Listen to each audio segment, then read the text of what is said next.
the Back to the Beginning show. Oh, yeah. So you were a part of the thing that the world tried to get tickets for, and you were there working. Yeah, I got to be... So KK was asked to come down and be a special guest, and he got to play in one of the super groups, and I was his guitar tech for the thing. And So how long before the event before we all found out, how long did you know? Or about a year. you knew a year before the thing? A year, No way. Yeah. Yeah, this was up in the air for ages. Mm-hmm. It was just sort of, he wants to do this thing, like Ozzy wants to do this thing, or... Well, to be fair, we didn't even know if it was Ozzy that was doing it. It was just sort of like Black Sabbath want to do this thing, and KK is going to be a special guest for it. We didn't know any more than that, really, but we just knew that it was... they were really trying to make it happen. Mm-hmm. And like I say, that was a year in advance. And then we got nothing for ages, and then all of a sudden it was happening. Yeah, because it all seemed to happen really quick, because it was like announced it. There was like a talk the day before that this mega gig was going to happen. Gets announced, and then it just seemed to all happen. Oh yeah, really quickly. Yeah. So I'm guessing you got told, like, KK gets invited to do it. It was a fly.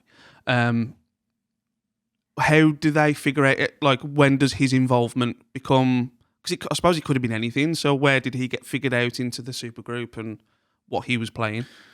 So there was quite a few different iterations of what he was playing. A lot of different songs, song choices. Whether he was going to do Judas Priest songs or Black Sabbath songs, all we kind of knew that he was just going to be there. Yeah.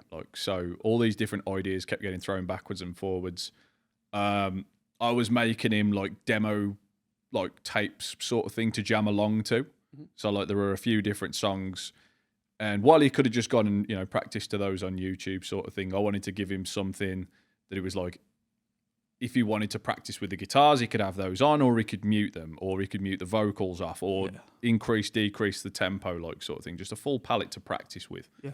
And so we did that quite a few different times with different songs, until in the end it was just sort of right, we think it's going to be this one.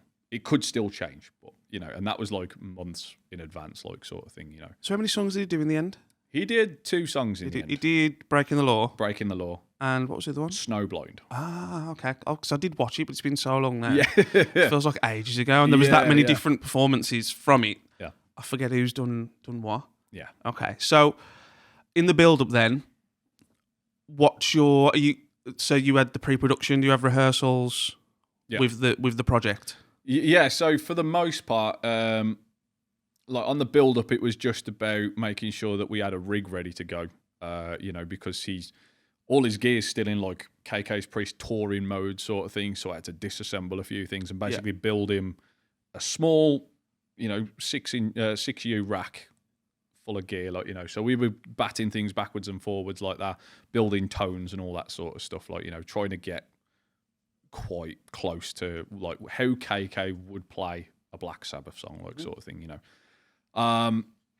and then it was very much just sort of the weekend of. It was Friday, we were in for a band practice rehearsal, meet the crew for the first time. Right, here's what we're going to play. Here's the order in which we're going to play it, whatever. Saturday, full blown dress rehearsal. No, sorry, Thursday, Friday, Saturday. So Thursday that. Friday, full blown dress rehearsal. Saturday, gig day. Who's in KK's supergroup?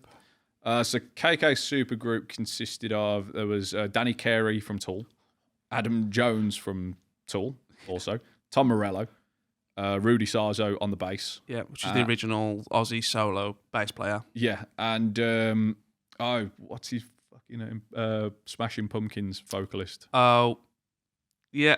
I've just got the Simpsons reference in my head now. Billy Corgan. That's it. Smiling politely. Yeah. Yeah. Billy Corgan did the vocals for it as well. And then, different members sort of get swapped in and swapped out. So, Steve Tyler was also in that as well. And who else? Christ, a lot of Travis Barker as well. Yeah. And the guy from Red Hot Chili Peppers, Chad Smith. Yeah. So before the band actually came on, this was most surreal thing about before the band came on, they did the drum off, which was it Symptoms of the Universe or something like that, and then so I've got while I'm setting up KK's gear and getting ready and that, I've got Travis Barker here drumming his ass off, sort of thing. I'm just thinking, My God, what is life at the minute? And then you go back to what we were saying at the start, that you listening to that Blink-182 Greatest Hits Exactly. compilation, and then you're feet away from him Yeah. playing to like 40,000 people, something like that. Yeah, something. And the millions watching. Yeah. So how's that feel then? Surreal. Yeah. I don't even have words for it. I still don't. Are you fangirling? Are you or are you professional mode? Being as cool as I possibly can. Yeah. Because you sort of like, you're representing the guy that you're out with. And this goes for the same for touring as well. He's always come at it with the approach of, you're representing the band that you're working for or the artist that you're working for. Because if something goes wrong and it's your fault, it's never, oh, that guy's guitar tech sucks ass. It's, that guy sucks ass. A lot of people aren't even considering there being a guitar tech, are they? They're just seeing the final product. Exactly. What's at the front of the stage. Yeah. Exactly that. And that carries as well. Like, you know, you sort of like, oh, that band are so difficult to work with. It's probably not even the band. They probably haven't even got a clue what you're talking about. It's probably the team around them. You know, so you're always representing them and you've always got to go in with that. So as hard as you want to fangirl and go, you know, ask somebody for an autograph or something, everybody's in work mode at the end of the day and you've got to stick to that. Like, there's a time and a place for all that other stuff. Like, and if you get lucky enough to go be in that time and place, by all means go ask for the selfie or whatever. Yeah. But, you know, while Travis Barker's on his way to his drum kit, you don't stop the dude and go, can I have a picture? Who's the one that got you closest to being like losing your professionalism? Is the one that you feel like if they were going to get you? Probably Sharon Osbourne. Really? Yeah, to be fair, like, you know, yeah. Saw her and she's like absolutely tiny, like sort of thing. But she was just so nice. And like, because I used to watch the Osbournes as a kid, like sort of thing, and Sharon's like such a big part of that program. I was like, holy crap, that's like my childhood walking past right there, like sort of thing. So and then she did all the X Factor as well, didn't she? Exactly, yeah. Like the nostalgia there was absolutely ridiculous, and that was the closest I got to sort of fangirling out and like, you know, because you know, the more you do these things, you're more like your musicians and stuff. Like, you kind of get used to it. Yeah. But seeing someone like that was just like, holy crap! Like, yeah. Yeah. So how's the performance go from your end? You're behind the scenes pushing buttons? I was on the stage pushing buttons in the end. Yeah. I was supposed to be. I was supposed to be behind the scenes. I had originally the rig was set up in the wings. What we didn't count on was the amount of people that were going to be in the wings watching the gig. Yeah. So I just says like, I'm going to have to set up on the stage, like right next to sort of where Travis Barker was playing, behind the keyboard player. And I was just watching from there. I got like, you know, pretty cool video on my Instagram of my POV, like sort of thing.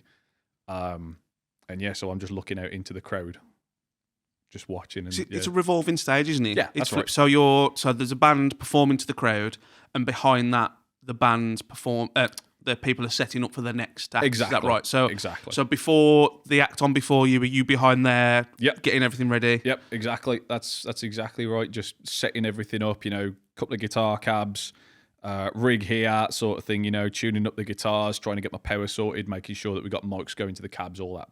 You know, all that business. Like, and is KK cool as takes it all in his stride? Yeah, he's not even there yet. He's not. Oh, really? He's not even there yet. No. He just rocks up just as the stage is about to revolve. Yeah. So I walk over, give him a guitar. Best of luck, dude. Do you need anything? All right, I'm going to be there. If you need anything, just give me the look and the nod, and yeah, that was. And are you like, please be working, please everything be fine? No, I've got everything already. You know working. It's all good. Yeah. I've done like a bit of a sound check, like sort of thing. You have to hope that it stays working, but the second that you hear, and it's like, yep, there we go, right. So yeah. Sweet. As I say, you've got to go in with that confidence. You can't be sort of going like, you know, oh God. So what happens post show then? Is it chill time? Is that when you can start and enjoy the experience? Yeah, very much so. Yeah. KK, you know, we take him back to he gets taken back to the dressing room, sort of thing. You know, he does his thing. Any interviews that he's got to do, and then he leaves. For me, it's about making sure that all the gear gets packed away, making sure that it gets stored away safely and all that stuff, and then go grab a beer and enjoy the day.